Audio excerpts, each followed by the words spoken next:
Je ne peux résister à l'envie de vous conter une belle histoire, racontée par Rumi dans un de ses recueils.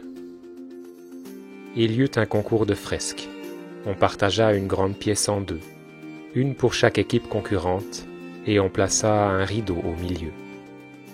La première équipe demanda 100 couleurs pour réaliser le décor des murs, et le roi ouvrit son trésor pour qu'il reçoive ce qu'il désirait. La seconde, curieusement, ne demanda rien, se contentant de simplement polir et repolir les murs. Lorsque la première équipe eut fini, elle battit des mains et le roi vint voir son travail et en fut ravi. Puis, il ouvrit le rideau et les peintures de la première équipe vinrent se refléter sur les murs polis par la seconde, où elles apparurent beaucoup plus belles.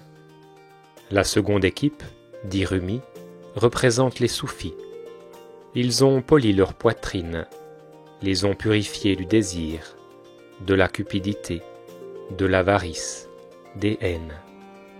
Cette pureté du miroir, c'est la pureté de leur cœur. Pour que le monde spirituel puisse se réfléchir en son esprit comme en un miroir sans tache, le mystique, bien loin de l'orner, devra sans relâche éliminer toute adjonction illusoire. Il faut se rendre transparent à l'absolu, se mettre ainsi en état de réceptivité, afin de pouvoir être illuminé. Lorsqu'on est monté au haut de l'échelle, lorsqu'on est pleinement conscient de son unité spirituelle avec celui qui nous a créés, on a découvert en soi-même le trésor caché qu'on cherchait vainement au loin. De même que l'astrolabe de cuivre est le miroir des sphères, l'être humain est l'astrolabe de Dieu. Et l'amour, la beauté, l'amour de la beauté, l'astrolabe des mystères de Dieu. Selon le mot célèbre de Plotin, philosophe grec né à Assiout en Moyenne-Égypte, jamais un œil ne verrait le soleil sans être devenu semblable au soleil, ni une âme ne verrait le beau sans être belle. C'est là une vérité que les soufis répètent à l'envi. Le monde est le miroir de Dieu, mais il faut des yeux décilés pour le percevoir, car on voit que ce que l'on est en mesure de voir. L'idée, c'est toujours dans cette optique de la quête spirituelle, de faire ce travail de purification de la psyché. Cette idée que si on veut percevoir les choses à partir d'une vision spirituelle, eh bien, il faut rendre cette conscience qui nous permet de percevoir limpide. Il faut la purifier, c'est cette idée de purification. Et dans le texte que je voulais vous lire, il y a cette idée qui est évoquée que pour regarder le soleil en face, pour voir le soleil, il faut être comme le soleil lui-même. Donc cette idée d'illumination de la psyché. L'illumination, en fait, c'est pas autre chose que voir les choses à partir d'une conscience équanime, d'une conscience pure. Et puis bien sûr, c'est un petit peu aussi cette image du prisme. Quand le prisme il est transparent, eh bien la lumière peut passer à travers lui et peut produire des magnifiques couleurs en rayonnement. Et ce monde, le monde qu'on va percevoir à travers ce prisme, il sera comme teinté par ces couleurs. Et forcément, la vision qu'on va avoir de la réalité, quand ce prisme il est purifié, il aura été rendu transparent, eh bien, cette vision sera complètement différente de la vision qu'on peut avoir quand le prisme il est encore composé d'impuretés, qui sont symboliquement tous les conditionnements mentaux, les croyances, les illusions, toutes les formes de conflits intérieurs, de dualité. Cette tendance qu'a le mental, de manière compulsive, à constamment projeter sur la réalité des images, des croyances, des conditionnements justement, ce qui empêche de voir la réalité telle qu'elle est. Et la réalité, dans son essence, elle est lumineuse. Alors c'est pas qu'on va voir que de la lumière, c'est pas ça. mais on va voir l'essence même de la réalité, qui est en fait l'amour. Et ça, tous les sages s'accordent là-dessus. La réalité, dans l'absolu, quand on a fait ce travail de purification, elle n'est pas du tout celle qu'on perçoit. Ça, c'est aussi celle qu'on perçoit quand on n'a pas fait ce travail, quand on est dans l'illusion de la séparation. Ça, c'est aussi tout le symbolisme de la fameuse caverne de Platon, la caverne des illusions. Tant qu'on n'est pas soi-même dans la lumière, on voit les choses à travers des projections. Et la vision de la réalité, elle est complètement déformée et elle devient illusoire. Voilà, c'est un phénomène de projection, tout simplement. Et ce qu'a voulu illustrer Platon au travers de son allégorie de la caverne, ça peut s'appliquer au monde extérieur, mais aussi et surtout à l'intérieur de soi. Les marionnettistes qui brandissent des formes, on les a à l'intérieur de nous. Tous ces conditionnements mentaux qui nous induisent en erreur sur la nature de la réalité. Il y a un travail qui peut être fait là-dessus. Et c'est ce que je répète aussi souvent dans les enseignements en lien avec la méditation. La méditation, elle a pour but de procéder à ce travail d'illumination de la psyché, un travail d'illumination progressive grâce à l'équanimité. Parce que c'est tous ces conditionnements mentaux qui font office de voile, qui nous empêchent de voir cet amour universel dans lequel on baigne en permanence, et aussi de le ressentir, bien sûr, en même temps. Donc ces voiles, ils sont dissous progressivement grâce à l'équanimité. En fait, ils ne peuvent survivre ces conditionnements, ces voiles, que par le phénomène de l'identification. Donc à chaque fois qu'on s'identifie à ces conditionnements, en quelque sorte on les alimente, on les nourrit, et puis c'est comme ça qu'ils perdurent et qu'ils nous influencent, et qui nous font souffrir aussi. Parce que bien évidemment, ce qui nous empêche de faire l'expérience de la félicité, c'est ce voile qui est là, qui s'interpose en permanence. Parce que si on est en permanence on baigne en permanence dans ce champ d'amour universel, dans cette félicité, pourquoi est-ce qu'on la ressent pas? Il y a bien quelque chose qui fait obstacle. Et cet obstacle, il est dans la psyché. Donc, tout le travail au niveau spirituel, il va se faire sur cette matière psychique qu'il va falloir transmuter, qu'il va falloir dissoudre pour après pouvoir intégrer vraiment cette lumière et puis réapprendre à vivre, ça c'est tout la symbolique de la renaissance, réapprendre à vivre à partir d'un autre état de conscience. Parce que naturellement, on vit d'une certaine façon, avec toutes nos habitudes, avec tout ce qui est connu en termes de vision de la réalité, en termes de connaissance de soi, mais ça, c'est lié à nos conditionnements, parce qu'on voit les choses toujours avec les mêmes filtres. Et si ces filtres sont changés, bien sûr, ça demande des réadaptations. C'est la phase de réintégration, c'est la dernière phase en fait dans la quête alchimique, l'œuvre au rouge, où là, cette lumière, il faut apprendre à pouvoir la rayonner sans perdre pour autant sa personnalité.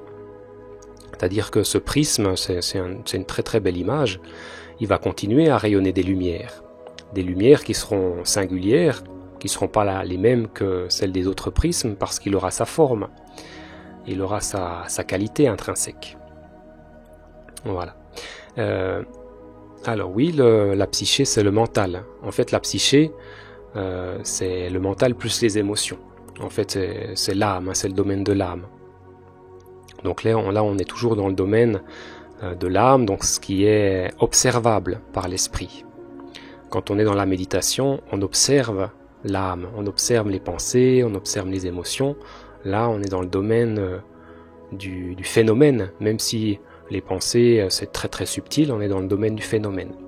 On est dans le domaine du mouvement, alors que dans l'esprit, on est dans l'immobilité. C'est la différence entre ce qu'il y a en périphérie et puis ce qu'il y a au centre. Mais ça ne veut pas dire que l'âme ne fait pas partie de soi, c'est à l'intérieur de nous-mêmes. Voilà, mais le travail ne se fait que sur la psyché. l'esprit, donc le domaine spirituel, il est déjà parfait. Il n'y a rien à purifier à ce niveau-là. C'est la pure lumière. Donc on est déjà cette pure lumière dans l'absolu. C'est juste qu'on n'en fait pas l'expérience parce qu'il y a des obstacles, il y a des voiles. Et c'est aussi toute la signification profonde, ésotérique du dévoilement, de la révélation, ou ce qu'on appelle aussi plus communément l'apocalypse. On peut vivre cet apocalypse intérieur. Ce dévoilement, il peut s'opérer à l'intérieur de soi. Voilà, donc l'illumination, pour moi, c'est un processus graduel, même s'il peut y avoir de temps à autre, chez certaines personnes, c'est déjà arrivé, des moments d'éveil, d'illumination temporaire, des extases mystiques, des expansions de conscience également. Et ça arrive des fois sur le chemin, voilà, souvent sans crier gare, mais c'est pas la fin du chemin. Il y a encore un long chemin de purification, justement. C'est pas parce qu'à un moment donné, pendant quelques minutes, voire quelques jours, parce que ça peut durer plusieurs jours, on a vécu un état de grâce, qu'on est arrivé au bout du chemin. On a eu un aperçu de ce que pouvait être l'état de félicité, parce que dans ces états-là, alors il y a un état d'unité, il y a un état de bien-être, il y a un état de fluidité, c'est un état de grâce. Mais si tout n'a pas été purifié, eh bien cet état de grâce, il va être temporaire. Et à cet état de grâce va succéder de nouveau des états d'identification au mental. Et c'est souvent là que commence ce qu'on appelle l'œuvre au noir, au niveau alchimique, ce qu'on appelle aussi la nuit noire de l'âme, parce que comme on aura vécu un état de grâce très très agréable, et puis qu'ensuite nos états mentaux habituels vont reprendre le dessus, eh ben il y aura comme un effet de contraste par rapport à cet état très agréable qu'on aura vécu. Et on sera nos schémas habituels et la souffrance qui leur est associée, elle va nous apparaître comme amplifiée. Et c'est pour ça que bien souvent, après ces moments d'ouverture, d'illumination spirituelle, eh ben on va vivre une période désagréable. Où là, il va falloir justement prendre la position de l'observateur, mettre de la lumière sur tout ce qu'on va ressentir. Il va être comme amplifié. Et il y a un gros travail de purification qui peut aussi s'opérer dans cette phase-là. Et voilà, après c'est un long chemin, il y a encore toute la dissolution des conditionnements mentaux qui va devoir être opérée. Et puis après, c'est même pas encore la fin du chemin, parce qu'il y a toute l'œuvre au blanc, où on va aller encore plus profondément dans la purification. Et puis après l'œuvre au blanc, il y a encore cette phase d'intégration de la lumière, aussi dans l'action concrète. Dans l'œuvre au blanc, on est plus dans une forme de passivité. Alors là, c'est l'image traditionnelle du moine qui médite, et puis qui se retire un petit peu du monde, parce qu'il y a tout ce travail de purification en profondeur qui doit être opéré. Et puis ensuite, alors là, durant la phase d'intégration, il va être dans une forme de fluidité, de non-agir. L'esprit, il sera complètement libre. Il n'y aura plus d'identification, il n'y a plus d'ego pour ainsi dire. En tout cas, l'ego, comme on en parle habituellement, c'est-à-dire l'impression de séparation avec la souffrance qui lui est liée. Et dans cet état de non-fixation de l'esprit, de non-identification, l'être va agir. Mais agir dans un état de détachement total. Et c'est pour ça qu'on parle de non-agir. C'est un petit peu paradoxal.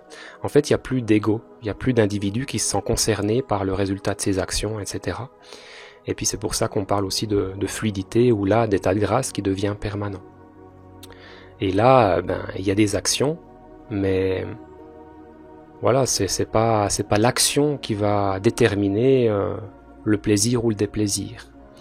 Il y a un état qui est intégré, cet état de félicité, et il ne peut plus être altéré par ce qui va être fait ou ce qui ne va pas être fait dans le monde. Et ça, c'est l'état de libération spirituelle. C'est l'aboutissement, en tout cas au niveau intérieur, parce qu'après, bien sûr, ça ne veut pas dire que l'être cesse d'agir, vous l'aurez compris. Il y a encore un autre chemin qui s'ouvre devant lui.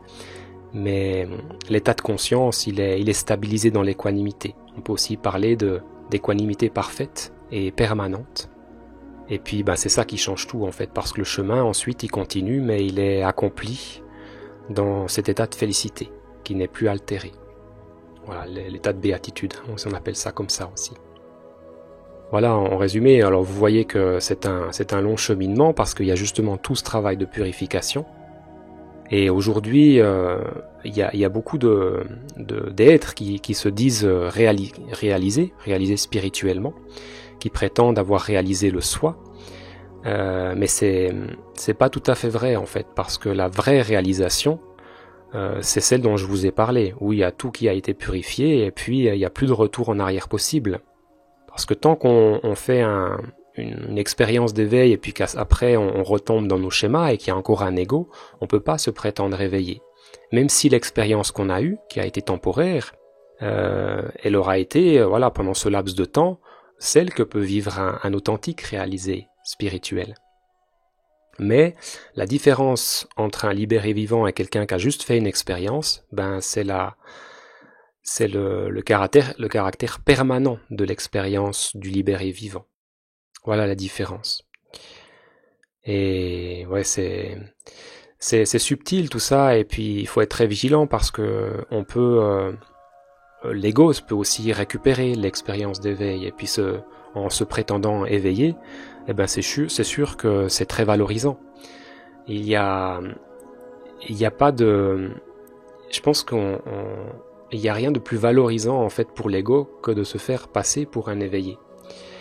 Parce que, en tout cas, dans le domaine de la spiritualité, bien sûr, après dans le domaine des sciences, domaine académique, il y a d'autres façons de se sentir narcissiquement valorisé, mais en tout cas dans le petit monde de la spiritualité, ou alors on peut aussi se valoriser en prétendant avoir des pouvoirs, des capacités extrasensorielles.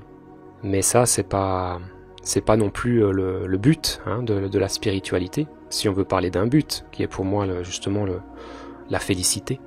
Parce que les pouvoirs, ça veut pas dire que parce qu'on a développé des capacités psychiques, des facultés extrasensorielles également, qu'on est libéré de l'ego, et donc qu'on ne souffre plus. Alors, pour la question de Nathalie, tout cela ne peut se faire seul, ou est-ce qu'il faut un accompagnant? Alors ça dépend, il n'y a pas de règle absolue.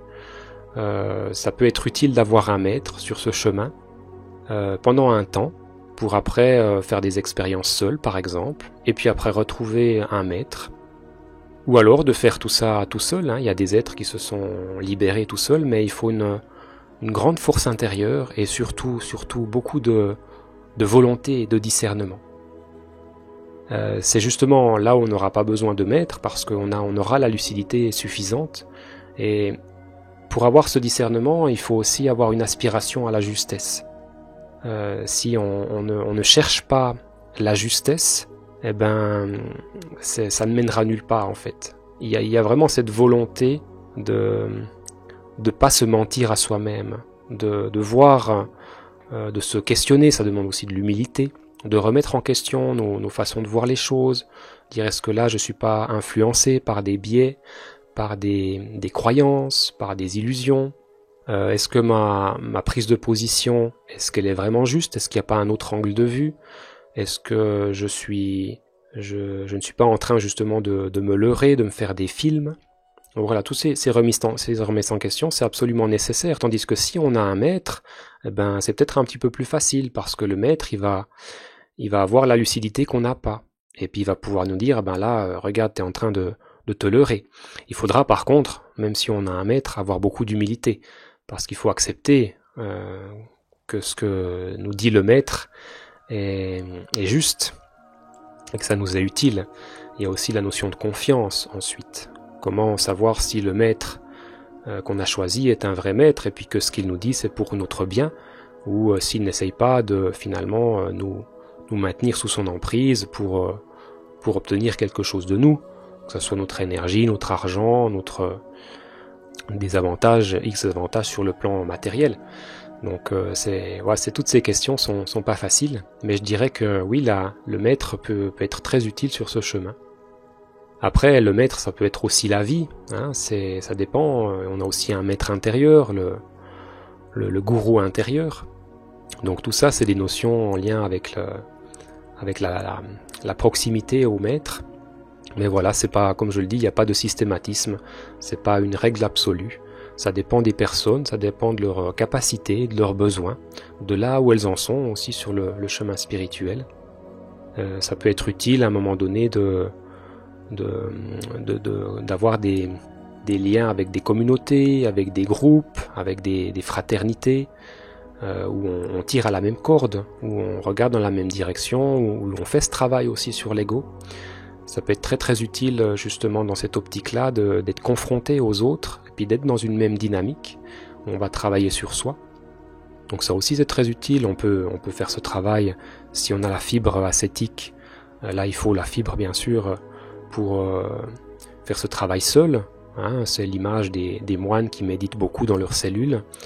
C'est l'image des ermites dans leurs grottes. Ça aussi c'est une possibilité.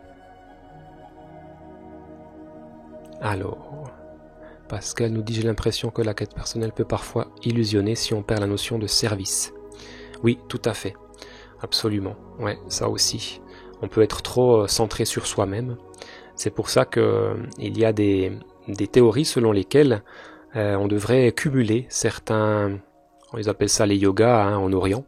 Par exemple, le Dhyana Yoga, on devrait le cumuler avec le Karma Yoga, justement pour éviter d'être trop centré sur soi, et puis d'oublier le monde, et de finalement courir un risque, parce qu'on pourrait, si on oublie un petit peu les autres, le service, s'illusionner dans une forme d'autosatisfaction, ou que sais-je, et puis ça pourrait être un piège sur le chemin, et comme ça, si on cumule avec le Karma Yoga, on garde cette humilité. On travaille aussi le détachement par rapport aux conséquences de nos actes. Ça, c'est typiquement le Karma Yoga. Et voilà, ça peut être utile. C'est pour ça aussi que la vigilance est si importante. Régulièrement, voire faire des examens de conscience. Et puis surtout, mettre à l'épreuve notre pratique dans la vie de tous les jours. C'est-à-dire faire des évaluations régulièrement. Est-ce que là, honnêtement, je peux constater que grâce à ma pratique, qui est la mienne depuis X années par exemple, est-ce que je vais mieux? Est-ce que je me sens mieux dans ma peau? Est-ce que je me sens mieux dans mes relations avec les autres? Est-ce que je suis globalement plus heureux qu'avant, indépendamment de mes réussites ou accomplissements sur le plan matériel? Est-ce que je me sens bien? Est-ce que j'ai une plus grande aspiration à vivre, à faire des expériences, à me réjouir des choses simples de la vie, etc. Et si on est honnête, là aussi, si on répond non à cette question, c'est que peut-être notre pratique spirituelle ne nous mène pas dans la bonne direction et qu'il y a des rectifications à faire. Donc voilà, c'est ce discernement, cette lucidité, si on les a, on peut pas se mentir à soi-même. On saura que on n'évolue peut-être pas dans la bonne direction. Et là, faut aussi avoir le courage et l'honnêteté de faire des rectifications, de changer de cap. Et ça peut être difficile pour l'ego, parce que quand on a investi beaucoup d'énergie, beaucoup de ressources, pas seulement financières, là je parle, aussi mentales, identitaires, quand on s'est identifié à une image qu'on se faisait de la quête spirituelle, on a tiré une certaine valeur, il faut accepter de dire ok, ça m'a finalement pas été utile et j'y renonce. Voilà, finalement tout ce temps, toute cette énergie que j'ai investie, ça n'a pas porté ses fruits. Et oui, et ça c'est pas toujours facile pour l'ego. Des fois on a l'impression de recommencer à zéro. Mais ça c'est une illusion, parce que même si on redescend quelques marches, on aura toujours progressé dans cette ascension. Et on revient jamais au point de départ. C'est un petit peu la symbolique du labyrinthe crétois, le labyrinthe unicursal. On a l'impression des fois, vous savez, ce parcours sinueux du labyrinthe, le but c'est d'arriver au centre, mais pour arriver au centre, on fait des détours parfois et on a l'impression de s'éloigner du centre. Mais en fait, si on regarde, on continue d'avancer, on continue de se rapprocher du centre. Très très symbolique. 12/12/2022, voyez-vous un passage? Moi personnellement non, je vois pas de passage, mais il y en a peut-être un, mais je le vois pas, ou j'y accorde pas beaucoup d'importance en tout cas. Je sais qu'il y a des gens qui voient des portails avec certaines dates. Moi, j'ai jamais trop accordé d'importance à ça. Ce qui veut pas dire que ça n'existe pas, hein. Mais j'ai jamais ressenti vraiment de différence. Y avait des portails comme ça, par exemple le 22 février 2022, hein, et date miroir, c'était un portail important, je me souviens. Il y avait une méditation mondiale, je crois d'ailleurs, qui avait été organisée. Et puis moi, j'avais pas ressenti quelque chose d'extraordinaire, hein, ce jour-là. Pour moi, dans mon ressenti, c'était comme toutes les autres dates en fait. Ouais, après, ça dépend aussi de ce qu'on y met comme intention, comme croyance. Ça peut avoir son effet aussi, hein. Mais moi, j'ai choisi de pas trop mettre l'attention là-dessus. Je pense que plutôt de mon point de vue, on peut constamment, il y a constamment des opportunités de grandir en conscience. Et on peut faire des fois un travail magnifique quand on y met la bonne attention, la bonne intention et la bonne attention, sans qu'il y ait aucune conjonction planétaire, aucune date symbolique, etc. Voilà, mais ça je veux pas vous dire que c'est la vérité, hein, c'est de représentation personnelle, hein, et voilà, à chacun d'y mettre ce qu'il veut, et l'importance qu'il veut lui accorder.